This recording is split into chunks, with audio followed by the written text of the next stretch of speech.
नमस्कार, आप देख रहे हैं हॉर्नबिल टीवी और मैं हूं आपके साथ निशी भाटिया। बुलेटिन की शुरुआत करेंगे उत्तराखंड से कुछ खास खबरों के साथ। शुक्रवार को सीएम पुष्कर सिंह धामी पंचनगर पहुंचे, जहां उन्होंने उत्तराखंड राज्य स्थापना की रजत जयंती के अवसर पर आयोजित कृषक सम्मेलन में मुख्य अतिथि के रूप में प्रतिभाग किया। इस मौके पर उनके साथ कृषि मंत्री गणेश जोशी भी मौजूद रहे। कार्यक्रम को संबोधित करते हुए सीएम धामी ने प्रदेशवासियों को रजत जयंती की शुभकामनाएं दी और डबल इंजन सरकार की उपलब्धियों को गिनाया। वैसे में रजत जयंती उत्सव के तहत कार्यक्रम का आयोजन किया जा रहा है और जगह जगह पर इसी प्रकार से आयोजन हो रहे हैं। कृषक सम्मेलन में भी इस वक्त सीएम धामी शामिल हुए। सुगम हो, बल्कि आय में वृद्धि करने वाली भी हो।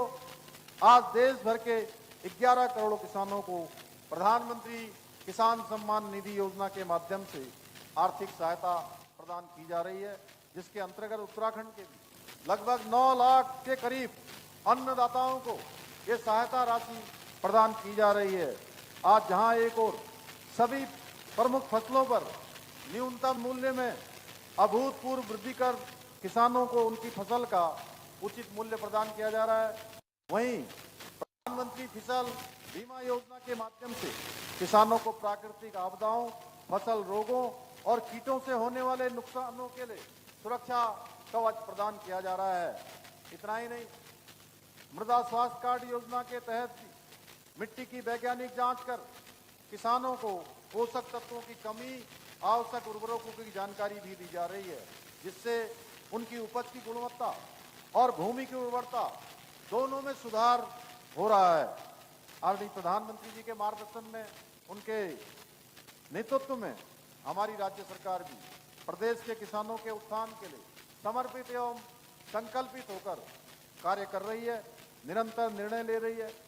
हम एक और जहां प्रदेश के किसानों को 3 लाख रुपए तक का ऋण बिना ब्याज के उपलब्ध करा रहे हैं, वहीं कृषि उपकरण खरीदने के लिए फार्म मशीनरी बैंक योजना के माध्यम से 80% तक की सब्सिडी भी प्रदान कर रहे हैं। यही नहीं, हमारे किसानों के हित में हमने नहरों से सिंचाई को पूरी तरह से मुक्त करने का काम भी किया है। साथ ही हमने किसानों की आय बढ़ाने के लिए पॉली हाउस निर्माण हेतु 200 करोड़ रुपए की राशि का प्रावधान किया है। मुझे ये बताते हुए अत्यंत हर्ष हो रहा है, इसके अंतर्गत अब तक राज्य में लगभग 115 करोड़ रुपए की सहायता से करीब 350 पॉली हाउस स्थापित किए जा चुके हैं। इतना ही नहीं, हम जहां एक और गेहूं खरीद पर किसानों को 20 रुपए प्रति क्विंटल का बोनस प्रदान कर रहे हैं, वहीं गन्ने के रेट में भी 20 रुपए प्रति क्विंटल बढ़ोतरी हमने की है।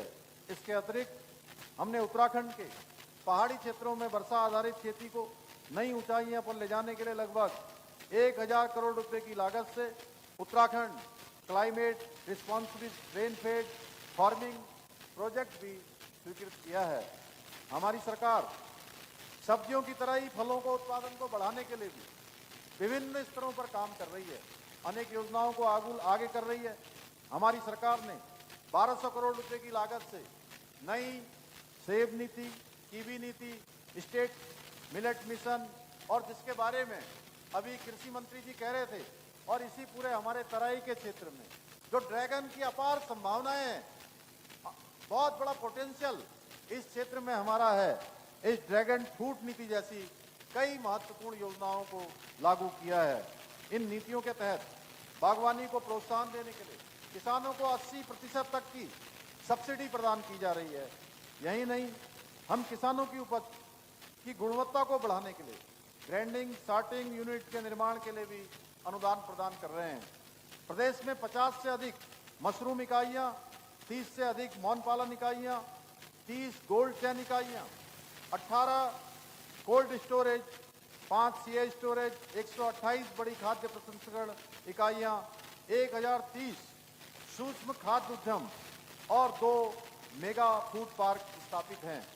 बागवानी मिशन योजना के अंतर्गत प्रदेश के कृषकों को पौधशाला स्थापना, संरक्षित खेती, औद्योगिक यंत्रीकरण, तुड़ाई उपरांत प्रबंधन व प्रसंस्करण हेतु 50 से 55% तक का अनुदान दिया जा रहा है।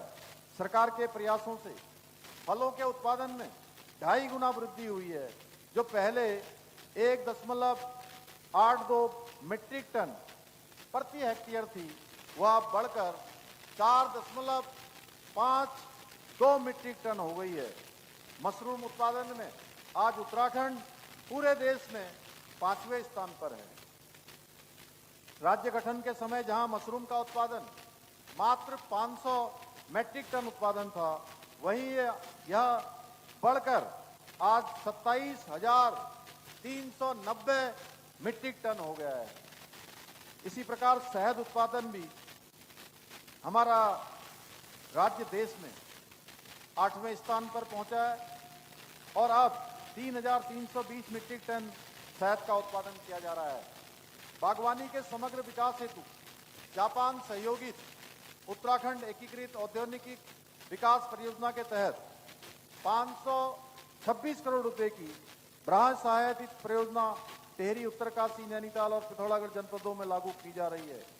सुगंध पौधा केंद्र द्वारा लेमन ग्रास, मिंट, गुलाब, तेज पत्ता, कोमोमिल जैसी फसलों को प्रोत्साहन देकर 9,500 हेक्टेयर क्षेत्र में सघन खेती विकसित की गई है, जिससे 28,000 से अधिक हमारे किसान भाइयों ने 109 एरोमा क्लस्टरों के माध्यम से जुड़ने का मौका उनको मिला है। चाय उत्पादन में भी राज्य ने आज उल्लेखनीय रूप से। तो जिस प्रकार से सीएम धामी को सुना जा रहा है कि आखिरकार कृषक सम्मेलन के जरिए किस तरीके से उत्पादों को बढ़ावा देने के लिए मुख्यमंत्री और उत्तराखंड सरकार लगातार बेहतरीन प्रयास कर रही है, इसी के चलते ये देखने को मिलता है कि आखिरकार उत्तराखंड किस तरीके से आगे बढ़ता हुआ नजर आ रहा है। इसी बीच सीएम पुष्कर सिंह धामी ने अपने संबोधन में उत्तराखंड में आखिरकार क्या कुछ ऐतिहासिक फैसले लिए गए हैं और आखिरकार सरकार की क्या कुछ उपलब्धियां हैं, उसका जिक्र किया। इसी के साथ अगली खबर का रुख करेंगे। राष्ट्रगीत वंदे मातरम के 150 साल पूरे होने के उपलक्ष्य में देश भर में कार्यक्रमों का आयोजन किया जा रहा है। दिल्ली में जहां पीएम मोदी ने एक स्मारक डाक टिकट और साथ ही साथ सिक्का जारी कर वंदे मातरम के सामूहिक गान को अद्भुत अनुभव बताया, वहीं उत्तराखंड के राज्यपाल गुरमीत सिंह और सीएम पुष्कर सिंह धामी ने देहरादून पुलिस लाइन में आयोजित कार्यक्रम में शिरकत की। इस मौके पर उन्होंने वंदे मातरम के पूर्ण संस्करण के सामूहिक गायन में हिस्सा लिया।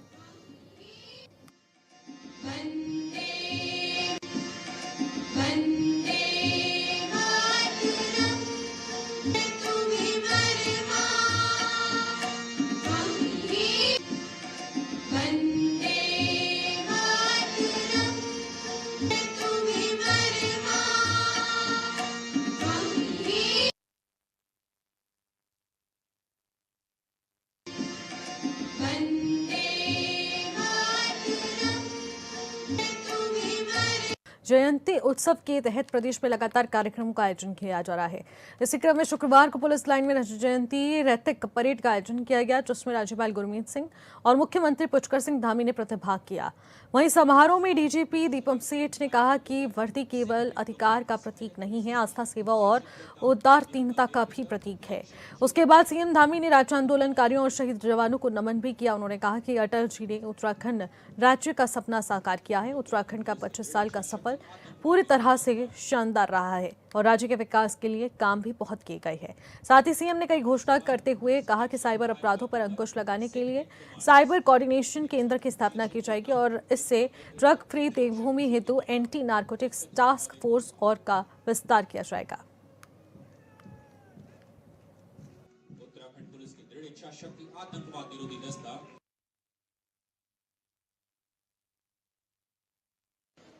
हमारा लक्ष्य है कि आने वाले वर्षों में उत्तराखंड का हर युवा नई तकनीक, डेटा साइंस, ड्रोन और स्पेस रिसर्च की भाषा समझे।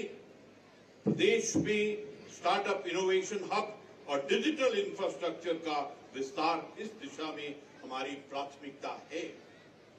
यही वह दिशा है जहां से विकसित उत्तराखंड, विकसित भारत 2047 का मार्ग प्रशस्त होगा। प्रिय प्रदेशवासियों, जिस प्रकार स्वदेशी के मंत्र से देश की आजादी को बल मिला, ठीक उसी प्रकार स्वदेशी के मंत्र से देश की समृद्धि भी सुदृढ़ होगी। हमें वो सामान खरीदना चाहिए जो मेड इन इंडिया हो, जिसमें हमारे युवाओं का श्रम और मेहनत हो। यह आत्मनिर्भर भारत और आत्मनिर्भर उत्तराखंड के लिए सबसे बड़ा मंत्र है। माननीय राष्ट्रपति श्रीमती द्रौपदी मुर्मू जी की हाल ही में उत्तराखंड यात्रा ने रजत जयंती वर्ष की गरिमा और प्रेरणा को नई ऊंचाई दी।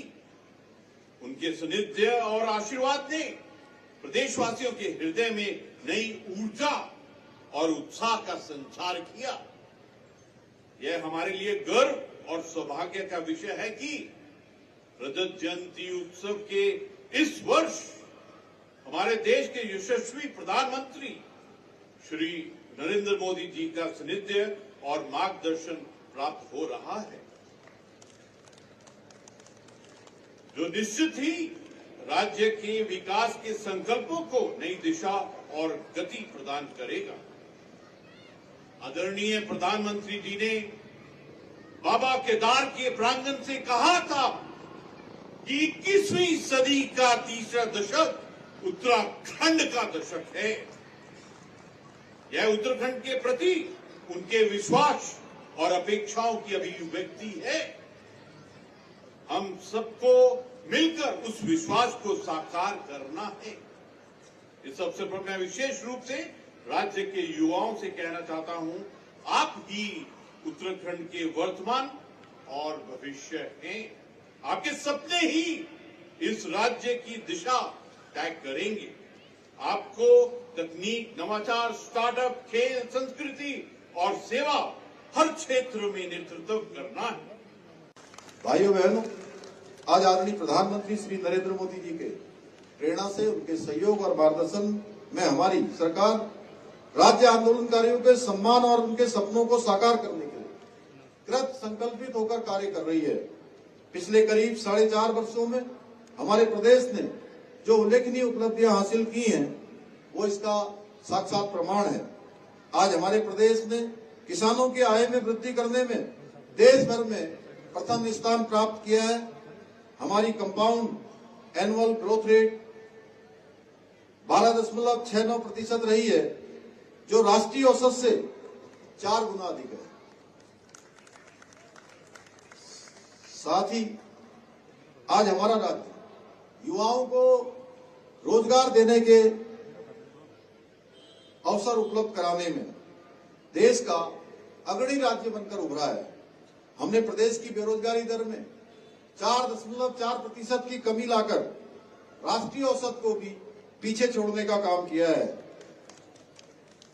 यही नहीं, नीति आयोग द्वारा जारी वर्ष 2023-24 के सतत विकास के लक्ष्यों को हासिल करने के इंडेक्स में हमारे इस प्रदेश को देश में प्रथम स्थान प्राप्त हुआ है। इसके साथ ही जहां हमारे 4 गांव जखोल, हरसिल, गूंजी और सूपी को देश भर में सर्वश्रेष्ठ पर्यटन ग्राम पुरस्कार मिला है, वहीं राष्ट्रीय फिल्म पुरस्कारों में उत्तराखंड को मोस्ट फिल्म फ्रेंडली स्टेट के अवार्ड से भी सम्मानित किया गया है।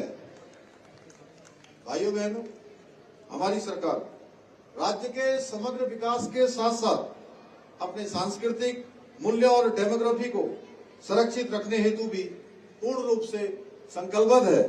मेरा मानना है कि आने वाले समय में डेमोग्राफिक चेंज हमारे प्रदेश की ही नहीं बल्कि पूरे देश की एक बहुत गंभीर समस्या बनने वाली है। हमने कई नए कानून बनाने के साथ साथ इस समस्या के रोकथाम के लिए कई प्रयास किए हैं, परंतु इस समस्या के संपूर्ण समाधान के लिए आप सभी को सजग रहना अत्यंत आवश्यक है। आज के इस अवसर पर मैं प्रदेश के प्रत्येक नागरिक से यह आह्वान करना चाहता हूं कि हम सभी मिलकर अपने अपने क्षेत्रों में पूर्ण निष्ठा और समर्पण के साथ कार्य करना है और एक ऐसे उत्तराखंड का निर्माण करना है जहां संस्कृति का संरक्षण हो, प्रकृति का संवर्धन हो, मातृशक्ति में स्वाभिमान हो, सेना का सम्मान हो, युवा शक्ति का उत्थान हो, किसान समृद्ध हो, आस्था और भक्ति का संगम हो और प्रत्येक नागरिक के जीवन में सुख, समृद्धि और आत्मगौरव का आओ हमारी सरकार ऐसा उत्तराखंड बनाने के अपने विकल्प रहित संकल्प को पूर्ण करने हेतु निरंतर कार्य कर रही है और मुझे पूर्ण विश्वास है कि हमारे इस संकल्प को पूर्ण करने में, साकार करने में आप सभी इसी प्रकार हमारी सरकार के साथ कंधे से कंधा मिलाकर उत्तराखंड को देश का अग्रणी राज्य बनाने के लिए अपना योगदान, अपना आशीर्वाद देते रहेंगे। आज के इस अवसर पर मैं कुछ राज्य के लिए जो आगामी वर्षों में हमें कुछ काम करने हैं उसकी घोषणा यहाँ पर करता हूँ। प्रदेश की संपूर्ण कृषि भूमि का आगामी 5 वर्षों में फेज वाइज सर्वेक्षण कर बंदोबस्त करवाया जाएगा। प्रदेश में साइबर अपराधों की रोकथाम के लिए state cyber crime coordination centre की स्थापना की जाएगी। प्रदेश में ड्रग्स फ्री देवभूमि हेतु एंटी नारकोटिक्स टास्क फोर्स का और विस्तार किया जाएगा। राजकीय विद्यालयों में पीएम पोषण योजना के अंतर्गत मानदेय पर रखी गई भोजन माताओं के लिए कल्याण कोष की स्थापना की जाएगी। राज्य में जंगली जानवरों एवं आवारा पशुओं से कृषि एवं औद्योगिकी फसलों की सुरक्षा हेतु फार्म फेंसिंग पॉलिसी लाई जाएगी। प्रदेश के पारंपरिक धारे, नौले, गाड़, गधेरे आदि प्राकृतिक जल स्रोतों के संरक्षण, पुनर्जीवन एवं सौंदर्यीकरण हेतु विशेष संवर्धन योजना प्रारंभ की जाएगी। उत्तराखंड रजत जयंती उत्सव के तहत शुक्रवार को देहरादून पुलिस लाइन में रजत जयंती रैतिक परेड का आयोजन हुआ, जिसमें राज्यपाल गुरमीत सिंह और मुख्यमंत्री पुष्कर सिंह धामी ने शिरकत कर राज्य आंदोलनकारियों और शहीद जवानों को नमन किया। इस मौके पर हॉर्नबिल टीवी से खास बातचीत में विधायक प्रेमचंद अग्रवाल ने प्रदेशवासियों को रजत जयंती की बधाई दी और कहा कि आने वाले समय में हमारा उत्तराखंड और आगे बढ़ेगा। प्रेमचंद अग्रवाल जी हमारे साथ मौजूद है। सर, रजत जयंती उत्तराखंड जिस तरह से मना रहा है, किस रूप में आप देख भी रहे हो, कितना फायदा आने वाले समय के लिए इसका? ये सबसे पहले मैं उत्तराखंड की रजत जयंती सबको बहुत बधाई दे रहा हूँ। जिस उत्साह के साथ पूरे उत्तराखंड के अंदर ये जश्न मनाया जा रहा है, अभी आप देखें रैतिक परेड में हम लोग यहाँ पे हैं, कितना सुंदर प्रदर्शन यहाँ पे हमारे पुलिस बलों के द्वारा किया गया, अन्य कार्यक्रम यहाँ पे किए गए और जिस प्रकार से माननीय मुख्यमंत्री जी ने घोषणा की है, तो हमें लगता है कि आने वाले टाइम पे हमारा ये उत्तराखंड अब और आगे बढ़ेगा, क्योंकि 25 साल की इस यात्रा में बहुत से मुकाम हमें हासिल किए हैं और आगे हमें बढ़ेंगे, ताकि हम लोग सब मिलके, और मेरा तो एक ही कहना है, आज हम सब संकल्प लें, हम किसी राजनीति के सदस्य होंगे, लेकिन इस उत्तराखंड को आगे बढ़ाने में सब अपनी भूमिका निभाएं, ये मेरी सबसे। प्रधानमंत्री जी आ रहे हैं, किस रूप में देख भी रहे हैं रजत जयंती के अवसर पर रहेंगे? देखिए, पहले तो उनको बहुत बधाई है, वो हमारे यहाँ हमेशा उनका आना रहता है, उनका धन्यवाद है। और उनका तो उत्तराखंड ऐसा लगता है जैसे उनका घर हो। उत्तराखंड के दिल में मोदी जी बसते हैं, मोदी जी के दिल में उत्तराखंड बसता है, तो उनका हम स्वागत के लिए तैयार हैं। और ये सौगात उत्तराखंड को मिली है कि राष्ट्रपति जी भी हमारी रजत जयंती पे आए और अब प्रधानमंत्री जी भी इस रजत जयंती कार्यक्रम में आ रहे हैं। 3 दिवसीय जो सत्र चला, किस रूप में आप उसको देखते भी है, कितना फायदा मानते हैं कि सत्र से होता है या फिर आदान प्रदान जानकारियों का होता है? देखिए, सत्र तो वैसे जिस हेतु बुलाया गया था वो तो हुआ ही है, लेकिन थोड़ा सा कष्ट होता है कि लोग उस सत्र को उस रूप में नहीं ले पाए जैसा मंशा सरकार की थी।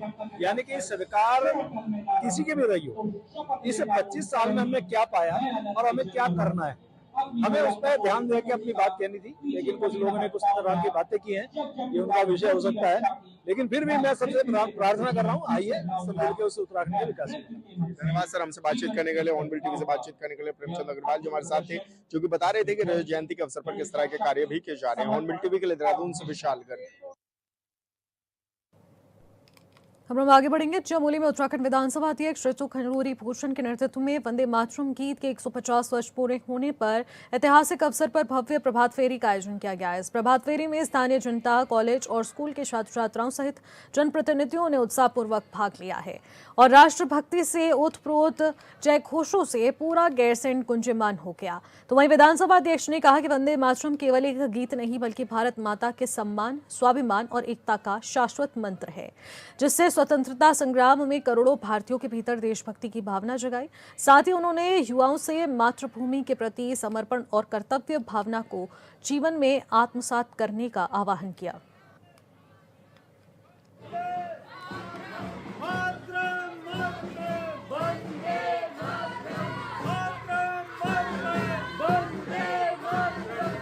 शहर में आज हमने एक रैली ऑर्गेनाइज करी, जहां हमने जो हमारा राष्ट्रीय गीत है, जिसे 150 साल पूरे हो रहे हैं, उसकी महत्ता को समझते हुए हमने आज इसके लिए जागरूकता करी, एक रैली करी। बंकिम चंद्र चटर्जी द्वारा लिखित ये गीत हमने 1950 में इसको राष्ट्रीय गीत की उपाधि दी और उसके बाद से लगातार हम अपने इस गीत को गाते आए हैं। लेकिन आदरणीय प्रधानमंत्री जी ने जब मन की बात में इसको बताया तो हम इसका महत्व समझने लगे और जानने लगे कि ये माँ के लिए है, इस धरती माँ के लिए ये गीत है, जिसे जो हमें प्रेरणा देता है स्वतंत्रता से पहले किस तरह से एकजुट किया जाए पूरी भारत की जनता को। इस गीत ने वो काम किया। आज भी हमें एकजुटता की आवश्यकता है। श्रीनगर गढ़वाल में स्थानीय संस्कृति, परंपरा और अपनी मिट्टी के महत्व को प्रोत्साहन देने के उद्देश्य से आयोजित उत्तराखंड छौ कार्यक्रम का आयोजन हुआ है, जिसमें जिलाधिकारी स्वाति एस भदौरिया ने प्रतिभाग कर अपनी संस्कृति के प्रति सम्मान का उदाहरण प्रस्तुत किया। आपको बता दें, गोला बाजार में आयोजित कार्यक्रम में डीएम के साथ मेयर, उप जिलाधिकारी, तहसीलदार समेत सभी पार्षदों, स्थायी महिलाओं और युवाओं और विद्यार्थियों ने हिस्सा लिया और पारंपरिक वेशभूषा और उत्साहपूर्वक भाग लेकर अपनी संस्कृति की अनोखी छटा बिखेरी।